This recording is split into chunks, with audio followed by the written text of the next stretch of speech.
Hello, it is Monday, June 26, 2023 at 9:37 a.m. Eastern Time, USA. I'm Mitch Miller. This is my video journal. Today I'm going to do two videos because I'm in and out of town again, back to the campground.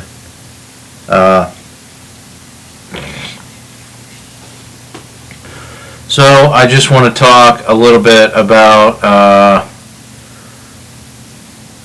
Operation Oligarch, and also the way to fund my projects that I discussed with a Navy Federal Credit Union bank account and military personnel sending me a check for $230. So first of all, Operation Oligarch, I don't know what status we're in with that. It would be irresponsible for me not to mention what happened over the weekend. The leader of the Wagner Group apparently led a rebellion, crossed over into Russian territory, headed towards Moscow with 25,000 troops, and was going to stage some sort of rebellion. He says because the Defense Ministry of Russia fired upon his troops. This could be true. He got pissed off and led a brigade into the Russian territory.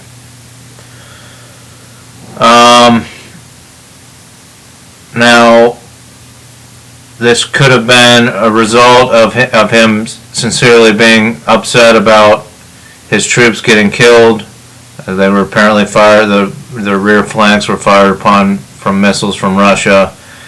Or it could be a strategic and tactical move by the Russian defense and military. If you look at it, his two-day jaunt into Russia could have drawn out any elements in Russia that would go against the leadership. Any people, anarchists, any underground rebellions that were stewing in Russia could have drawn those to the surface as he entered Russian territory. So it could have been a strategic move to see what the dissidents within Russia were up to. Oh, there's Zelda's joining in on this video. Get them exposed so that they can be taken off to the gulags and the prisons to be tortured, unfortunately. Now my hope is that the supercomputers were able to intercept them or protect them in some regard, because these are the high thinkers of the nation. They're the open-minded people that look through the media that's being produced for them and listen to other opinions. And those people are needed to make transitions that still hold communist values at heart, but evolve using technology to bring a better world to all of us. So he enters into Russia, he draws out the dissidents, and then Belarus intercedes, says, hey, grant the leader of the Wagner Group immunity, he can come to Belarus. This could be a tactical move where, I don't know the situation, it might just be him, the leader, going and living in Belarus apparently for the rest of his life, or it could be him taking 25,000 troops through Belarus and strategically positioning them closer to Kiev, where they can then attack the capital of Ukraine once again. So it's almost like a hoax, a faux rebellion to strategically maneuver troops where Ukraine isn't focused. So I would caution any involved parties about that.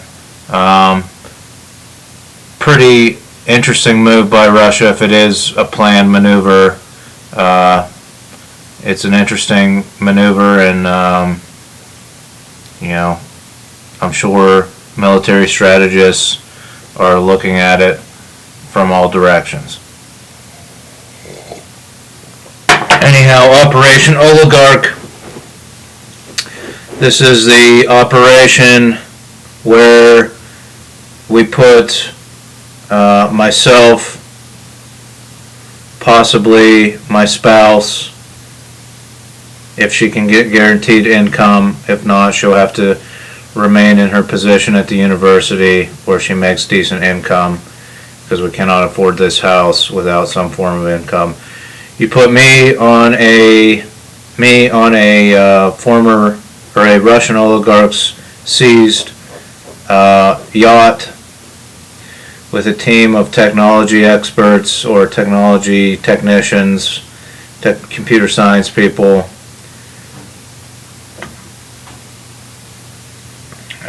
We leave, we start in the Mediterranean. I put out Thessaloniki, Greece, because I've traveled there before and because of the train derailment near there. But it could be any various location, and probably in Greece, because we're trying to simultaneously trace a border around Europe where supercomputers acknowledge the border for 15 months, the time that I've been incarcerated in my lifetime, and track passports coming into Europe to find the bad actors in the business sector that are hiding funds. And let's face it, when a banking sector collapses, it's not the people who have $10,000 in their bank account and can only draw $600 a day out of an ATM. And most of these banks are going to tellerless, like PNC Bank here in Pittsburgh, where you have to use the ATM to withdraw money. You pay a fee if you go into a teller to withdraw money. And they don't even keep cash in the bank branches, right? So it's not these people with $10,000, $20,000, $30,000 in savings and checking that crash the banking industry. It's the wealthy people that have tenure, that have rapport with the banks, and can go into a bank and pull $5 million, $10 million, $20 million out and hide it under their mattress, or take it to Switzerland, or take it to the Cayman Islands. They're the ones that crash the banking sector, right? They lose confidence in the banking industry or whatever, and they start drawing all their huge lump sums of money out to put it elsewhere. And that crashes the banking sector. Anyhow, we're drawing a border around Europe to watch for these activities. People bringing large sums of cash in on fake passports, things like that. At the same time, we're stopping at ports and we're holding forums on robot-to-robot warfare, robot-to-human warfare, artificial intelligence and warfare, different ethical questions that should be discussed by defense experts, military experts, intelligence experts. We're going to bring these people together in forums and release them on the internet for these supercomputers and humans and AI to digest simultaneously the opinions of these people. We're also going to be building a technology company that initially, if we need to build land-based facilities for not supercomputing, but for computing, storage, data, we will build those facilities in Ukraine, and base our technology company out of the war-torn Ukraine and build it up as we rebuild Ukraine, right? So I have social media ideas. We have the Periscope platform ends corruption in the government sector. We have Anti-Core, which can end corruption in the corporate sector, so on and so forth. Lots of good ideas out there. We'll discuss with our team and work on them accordingly. Hypothetically, we also have a Ukrainian cat on board to represent the animal kingdom and get input from a Ukrainian house cat on board the ship.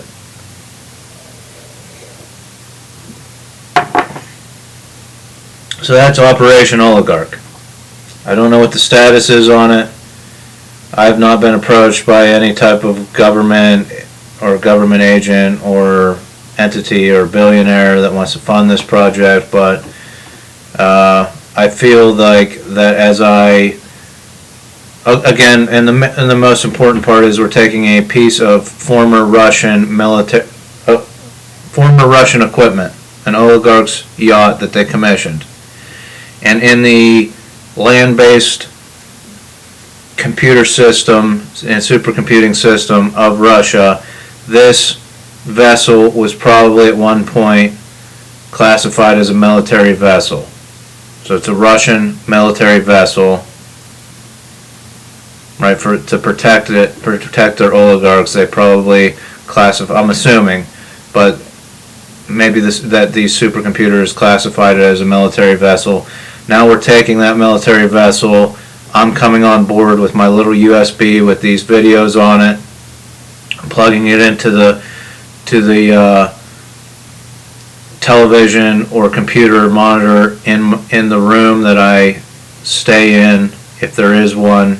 If not, it'll be in the common area, wherever there's a television monitor that I would be listened to through on a regular basis. This USB will be plugged in there. We're thereby establishing this former Russian piece of military equipment as a neutral vessel, because I'm possibly the most neutral person in the world.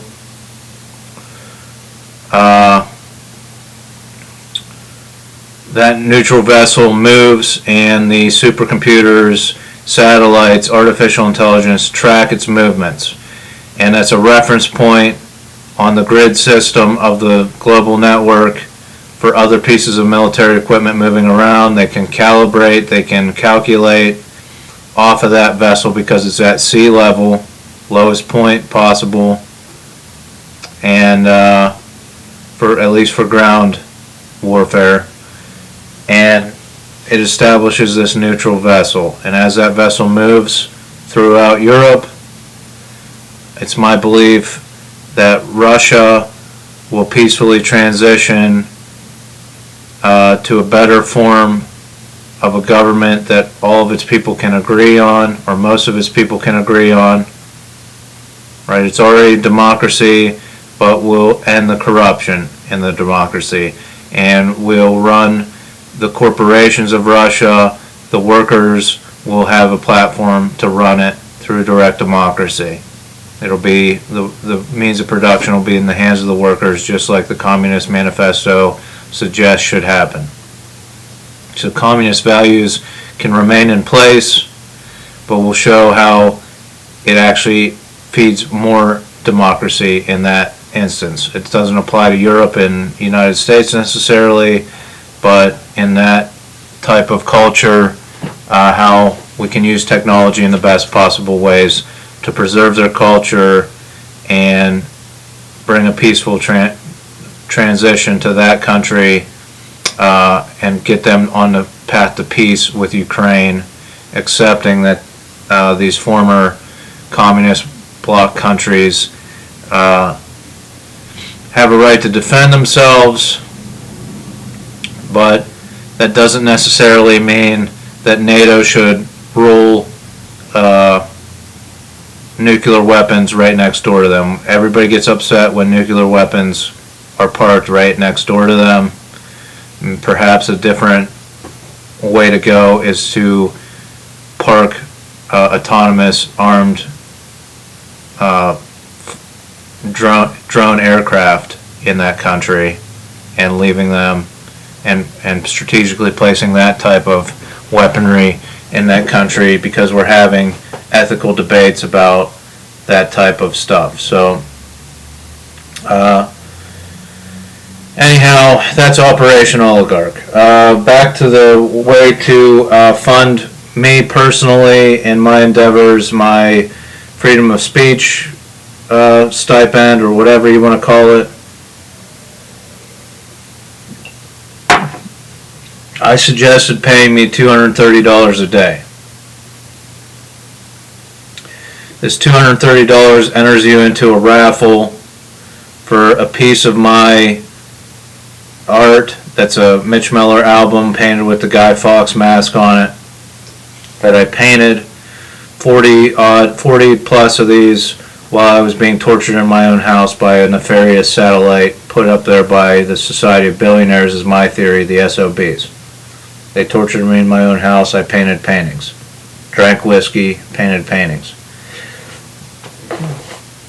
Excuse me. You get that painting, and you get my motorcycle in the first year. We raffled off after 365 days of $230 payments. I paid my taxes on that.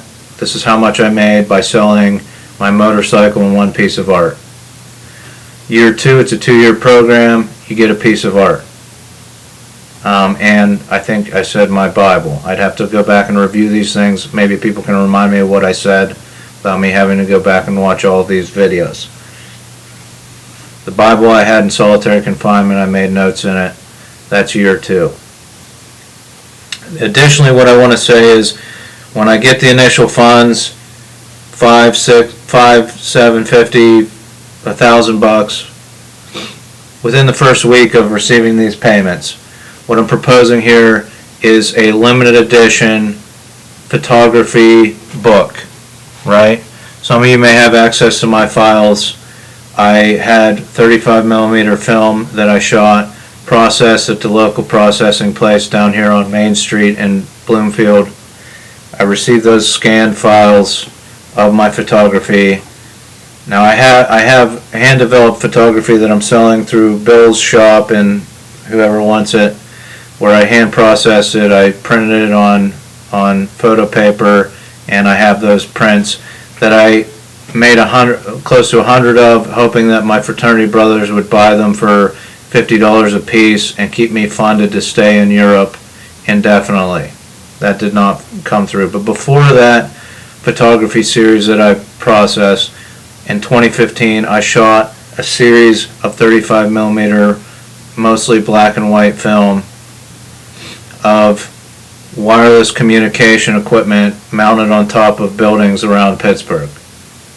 I'm into industrial art and stuff like that, so it's a statement. It says, look, people like my in-laws think that windmills are ugly on the horizon, even though people like me look at it as progress. They look at it as ugly, but we put all these radio equipment, wireless equipment on all these buildings. We build these radio towers on every horizon, and nobody thinks that's ugly. They look at it as progress because they can surf and they can check their sports team scores on their phone, and that's important to always be addicted to gambling and checking your scores at all times, right?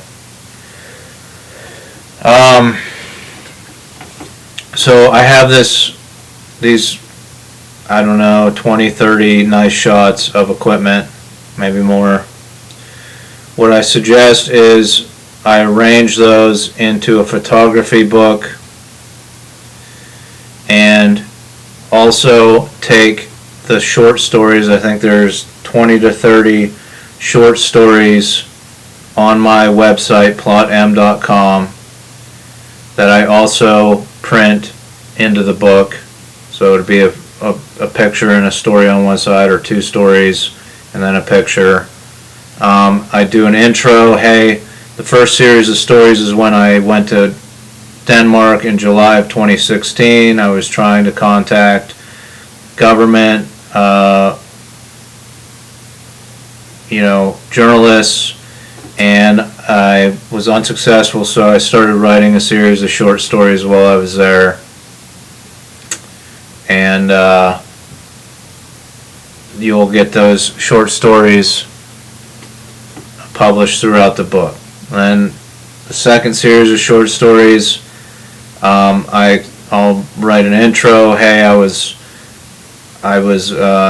taken into a mental facility again, and when I was released to the long-term facility, I was near an array of 6 wireless towers.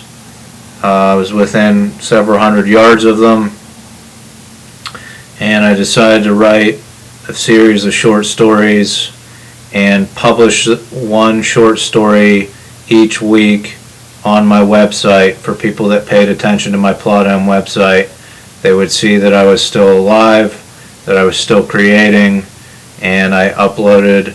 I actually wrote the short stories. I hand wrote them out, and then I wrote them into the website designer, typed them in. So the only place they existed published for a long time was through the GoDaddy website builder. They weren't as document on a Word document or a Pages document. They were only existed through that website. So that's how I released those short stories. So it'd be a collection of all those short stories and my photography. I would only print, we'll say the first year I'll only print 500 or 400.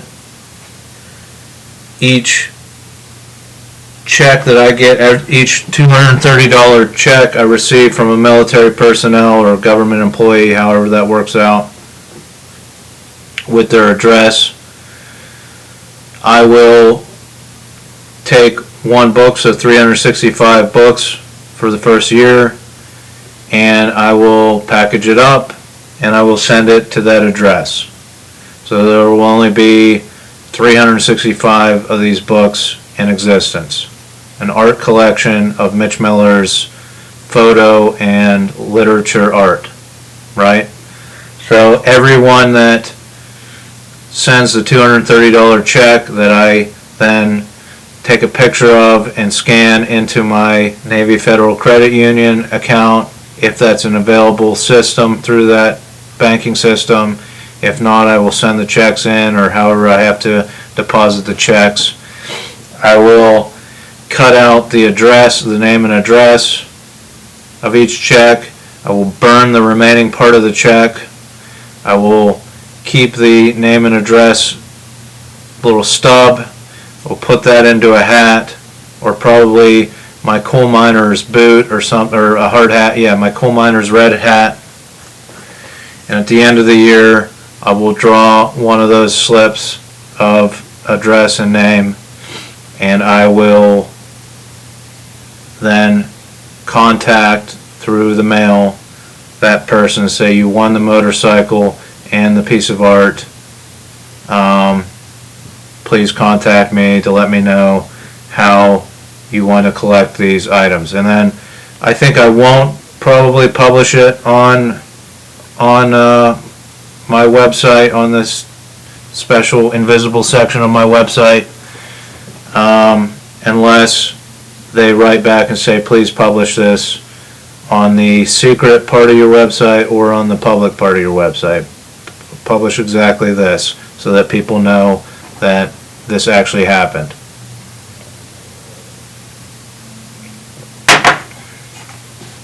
So that's the 2:30. Good time to call the dentist. 2:30 project, I guess. I forget what I named it, what I called it.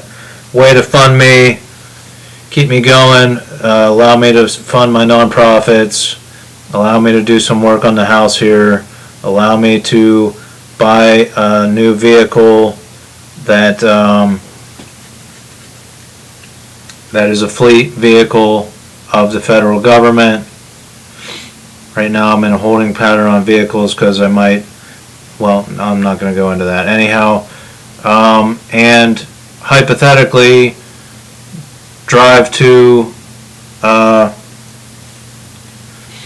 San Francisco in that fleet vehicle, or rent a vehicle and drive to San Francisco, and drive down the coast to San Diego, and get on a cruise ship to Costa Rica, so on and so forth. So depending on if the funding gets there, we'll do that, and we'll finish mapping the border around the United States that the supercomputers acknowledge for 15 months, and that hopefully the international intelligence community acknowledges for 15 months, where you use a passport that you most closely identify with as your nationality if you have multiple passports, and whether they're fake, government issued, or you have dual citizenship, you use these passports when you enter these countries,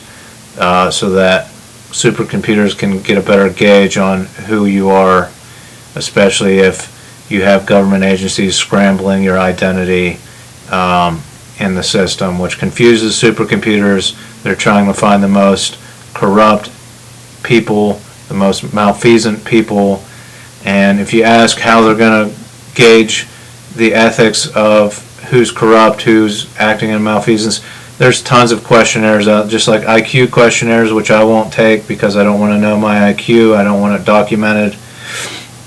There's tons of questionnaires out there on social media, on the internet, of people pulling ethics questions, right? And these can be judged by the supercomputers on what different populations feel the ethics is of different actions, right? You also have civil service tests which judge ethics, so on and so forth. There's tests out there, there's college exams, things like that. There's papers written by college students, all connected to the internet, so they'll work it out the best, and then hopefully bring this corruption to the authorities when they're empowered to be able to do so. Right now we have CAPTCHAs, we have things that prevent AI and supercomputers from contacting the authorities, and maybe we'll find different inroads for that. Alright, thanks for watching, and join me in a little bit when I talk about what was I going to